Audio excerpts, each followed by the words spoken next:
History is sometimes made in sudden, unexpected bursts.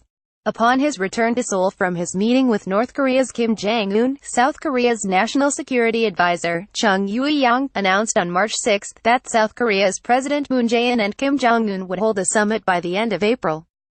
Just 48 hours later at the White House, Chung stunned the world with the announcement that President Trump had agreed to accept Kim Jong Un's invitation to meet by the end of May. And history sometimes conjugates.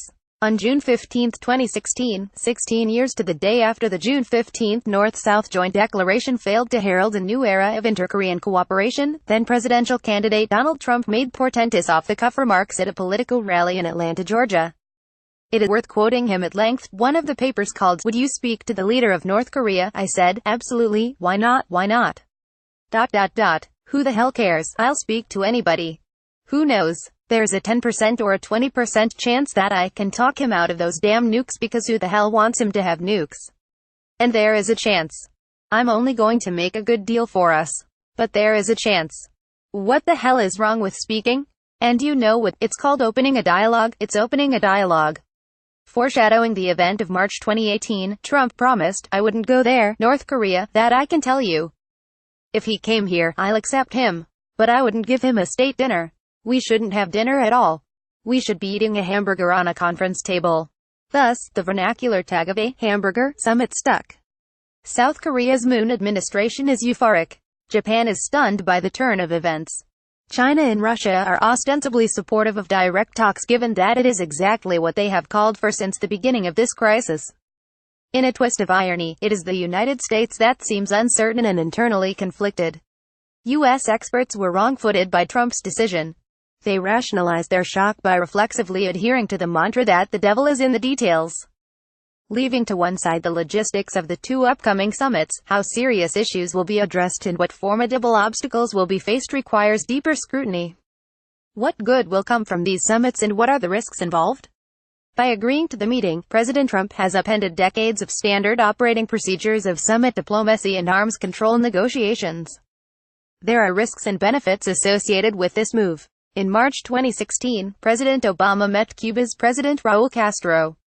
Except for vocal but minor hardliners on Cuba, many in the international community hailed the meeting as a breakout development. But after the euphoria faded, there was little to no progress. The exact same risk lingers for the April Moon-Kim summit. The importance of the April summit is for South and North Korea to avoid making any deals or announcements that may undermine the Trump-Kim summit.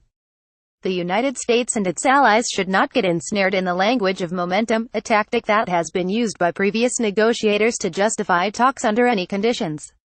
Experienced negotiators like Trump know that interrupting momentum can sometimes garner more leverage in future negotiations. Some have cited the precedent of President Nixon meeting with China's Mao Zedong.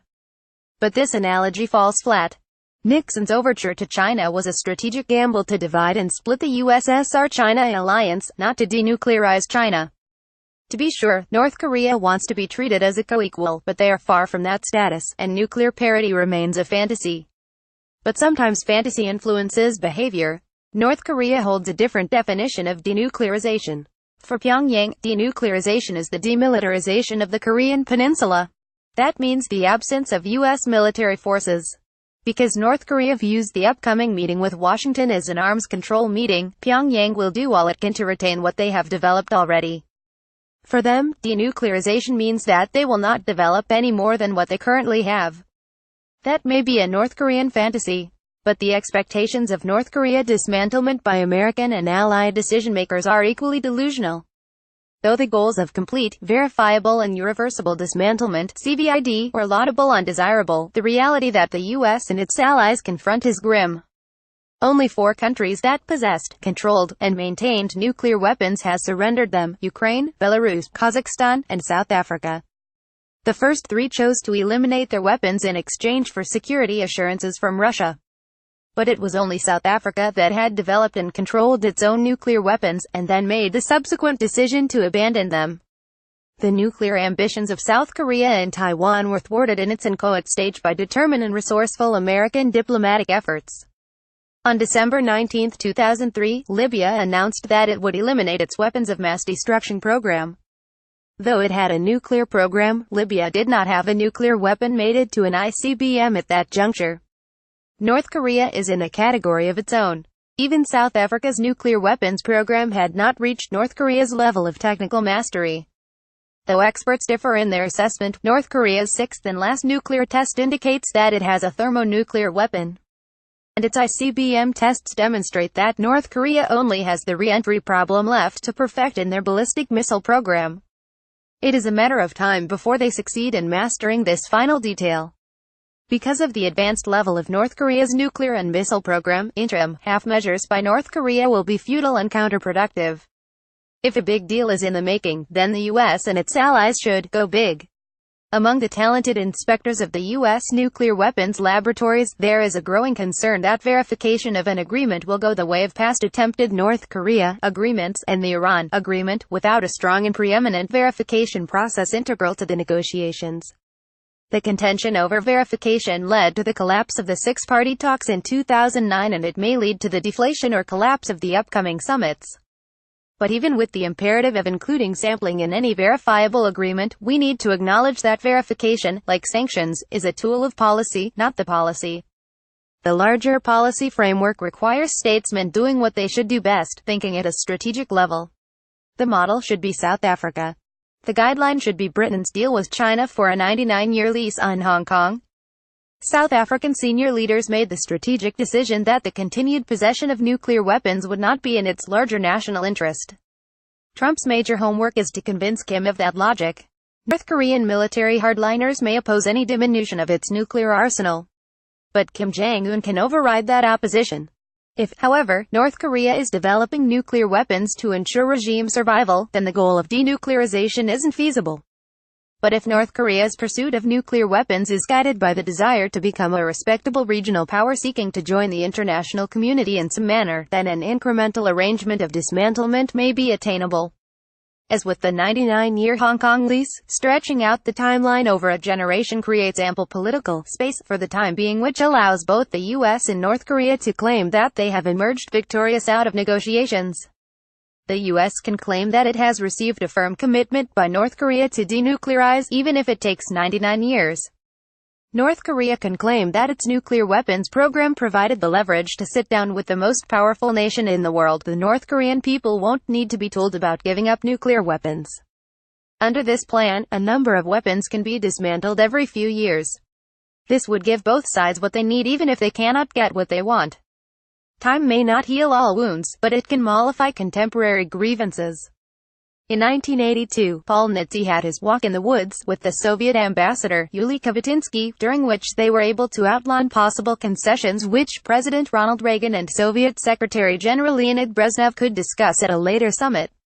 Who will emerge as the contemporary equivalents of Nitze and Kavatinsky? General Mattis and Lee Young-ho? The risk involved in a summit that has such a short planning period is that critical details will be cast aside in favor of a larger symbolic victory. If either or both of the summits lead to a permanent peace treaty to replace the 1953 armistice, the details of such a peace treaty remain that much more important.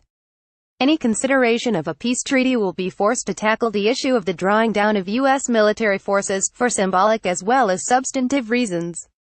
Today Trump consistently harped on the disproportionate defense outlays that the U.S. expends on South Korea. Talks of a possible normalization between Washington and Pyongyang would exacerbate those fissures. Manpower and money remain the difficult meat of statecraft. There are those who bemoan talking for the sake of talking. They rightly point out that North Korea has reneged on every promise and commitment over the past 2 decades of nuclear talks. They argue that a Trump-Kim summit would give North Korea what they have sought since its existence, a conferring of legitimacy by the United States of America. But to Trump's credit, his pronounced reversal of years of ineffectual diplomacy and perfunctory military maneuvers has led to the greatest chance for talks, with military assets ensconced around Korea to maximize pressure to negotiate. All nations boast that they don't negotiate under threats.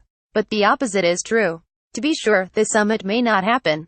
But suppose it does. If Trump can avoid the pitfalls of personal summits, ingratiation followed by self-flagellation, then he may go down as a consequential statesman. If all goes well, the amateur Trump and the amateur Kim may end the Korean War once and for all, sign a peace treaty, and set the road to normalization. Moreover, even if Trump and Kim fail to agree, just as Reagan and Gorbachev did at Reykjavik, the collapse may lead to unexpected results such as a major arms control agreement. But there are a few things Trump should do to maximize the chances of success.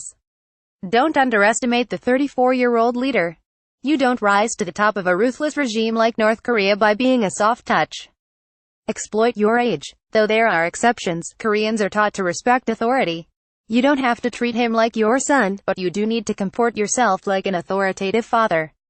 Lay down a few key serious markers.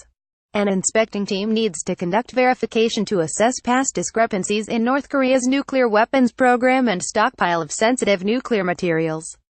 Such assessments will provide a more accurate rendering of the actual state of its nuclear weapons program. Such information would be critical to formulating and assessing a policy to ultimately dismantle NK's nuclear program. Ask him questions. How does Kim Jong Un want the U.S. to guarantee its security? Will North Korea open up its economy and society to seek true modernization? Trump and Kim may share a hamburger and may. But meaningful progress on denuclearization will take a lot more than one meeting. But Trump's job is to make sure the first meeting is at least a step in the right direction. Kim Jong-woo is professor at the Graduate School of Political Studies at Kyungji University in Seoul.